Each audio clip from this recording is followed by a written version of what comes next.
Notre pré-cleste Jova acquiert l'homme. Le but initial de la création de l'homme est qu'il le serve et qu'il habite avec l'homme, tout comme, dans les Proverbes, le chapitre 8 a prophétisé qu'il y a quelqu'un, celui qu'on appelle le maître d'œuvre. Celui, c'est le Seigneur Jésus. Le Seigneur Jésus a dit, je me réjouissais. Sur la terre habite créée par Jova, faisant tous les jours ses délices. C'est dire qu'au début, quand le pré-cleste a cœur Adam et veut, le Seigneur crée avec le pré. Ainsi, le Seigneur Jésus aimait aussi beaucoup habiter dans le jardin d'Éden. Il entait de Madame pour le pré. Le pré et le Seigneur au début, dirait ardemment, que l'avenir, les descendants d'Adam soient si nombreux qu'ils remplissent toute la surface de la terre, et que l'humanité entière devienne le peuple de Jova. Appartenant Jova, le seul vrai Dieu, sous le nom du seul Dieu, et appartenant aussi au seul nom du Seigneur Jésus-Christ. Oh! Ainsi, le pré et le Seigneur voulaient avoir l'humanité pour descendants. Mais, après ce qu'Adam et Ève eurent ce plan de Dieu a été temporairement en retard. Le plan du pré a été retard, le pré n'a donc pas obtenu de l'humanité de descendants. Alors, le pré a pris une autre mesure de secours, c'est dire le remède du salut. Le pré a d'abord appel pour que le salut futur vienne de la descendance d'Abraham. Le salut signifie le Rédempteur. Il a aussi dit que ce serait par la crucifixion du Rédempteur, la rédemption par le don de sa vie, afin que les hommes puissent être sauvés hauteur d'un tiers, afin qu'un tiers des hommes, par la foi au nom du Seigneur Jésus, reçoivent de nouveau l'Esprit de Dieu et l'Esprit du Seigneur, pour devenir enfants de Dieu. Le pré a prévu d'apporter un tel remède. Alors, dans ce message d'Œuvry, de quoi le frère Heber va-t-il parler? Il s'agit de parler de pourquoi le pré-cleste a créé l'homme, dans quel but? Pourquoi le pré-cleste nous a choisis? Dans quel but? Pour quelle raison a-t-il créé l'homme?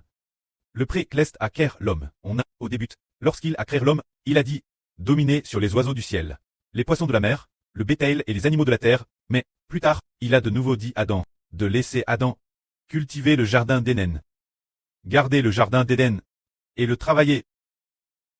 En réalité, cela préfigurait que cultiver le jardin d'Éden préfigurait le fait de servir Dieu dans le royaume de Dieu.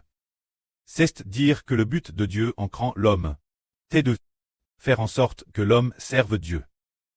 Un autre but est de prendre soin des animaux sur la terre. Un but, c'est de louer et de servir Dieu. Plus tard, le pré-cleste a fait alliance et a choisi une nation, les Juifs, se dire les anciens Israélites, comme son peuple. Au moment de faire alliance, en faisant alliance pour faire des Israélites, son peuple lut, alors les Israélites avaient une responsabilité, celle de servir Jova.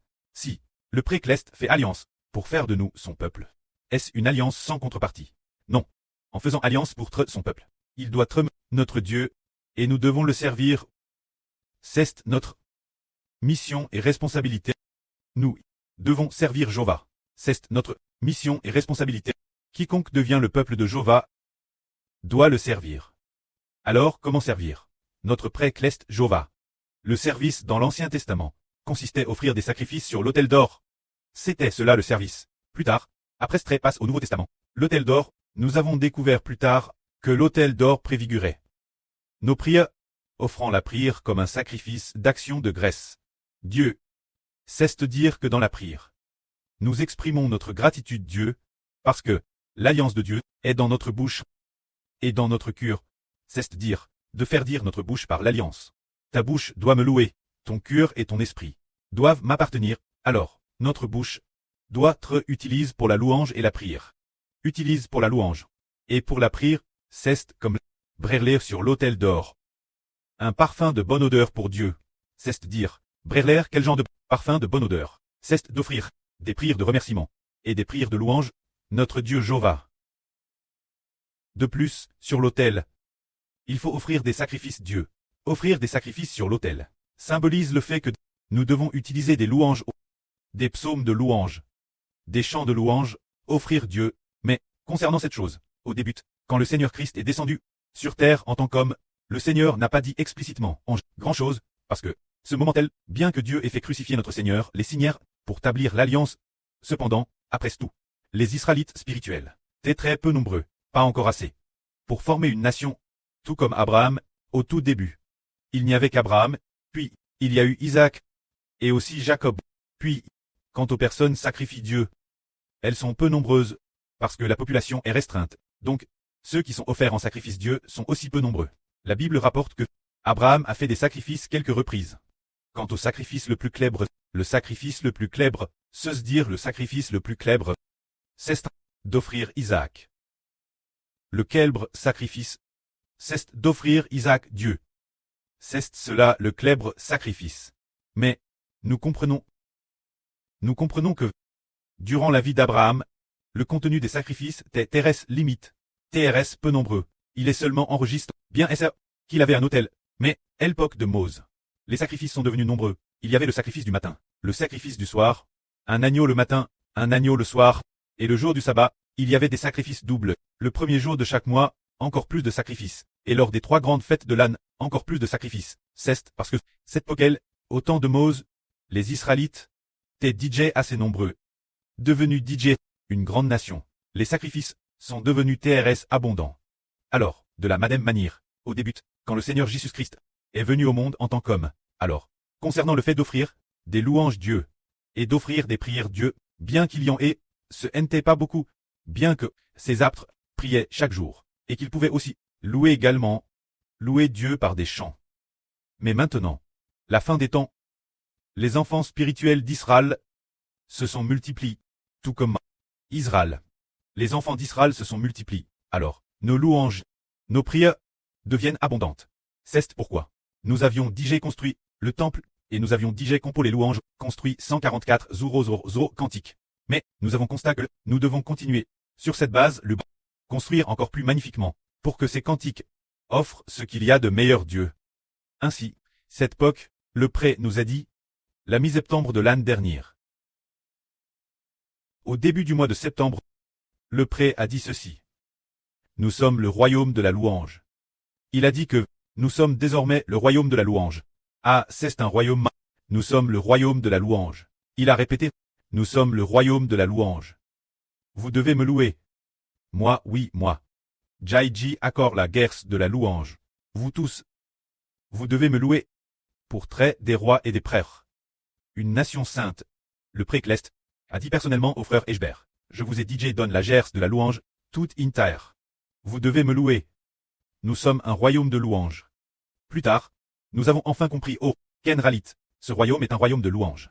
Quant au royaume de l'Ancien Testament, c'est un royaume avec un temple, et le temple est pour offrir des sacrifices Dieu, il préfigure un royaume avec un temple, le temple, oui, le temple, pour le dire plus simplement, c'est la louange, le temple, c'est la louange. La louange, c'est donc un royaume avec un temple. Le royaume d'Israël a un temple, un royaume avec le temple de Dieu. Alors, qu'en est-il du royaume d'Israël du Nouveau Testament? Il a de la louange. Il a de la louange. Un royaume qui a la louange pour temple. Fond sur 2 personnes. Car, l'Apocalypse a dit RVL que tous les vainqueurs chanteront tous le serviteur de Dieu, le cantique de Mose et le cantique de l'agneau. C'est-à-dire, Mose et le frère Ashbert, l'agneau et le Seigneur Jésus-Christ. Tout le monde chantera le cantique du frère Ashbert et du Seigneur Christ. Quel cantique chanteront-ils? Le frère Ashbert et le Seigneur comme médiateur de l'alliance feront chanter tous les enfants, le près du frère Ashbert et du Seigneur Jésus-Christ.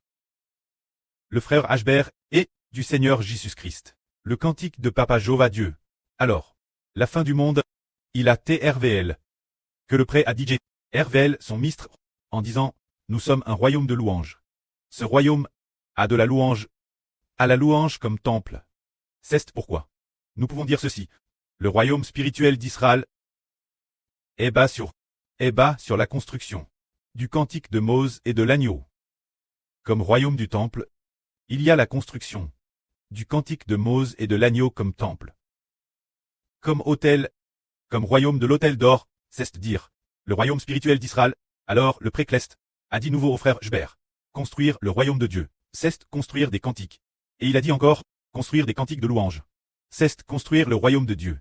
Alors, si nous construisons bien le temple, si nous construisons bien les cantiques, alors, le royaume naturellement le pré-cleste l'accomplira pour nous. Nous n'avons qu'une chose faire. C'est de bien construire le temple de louange.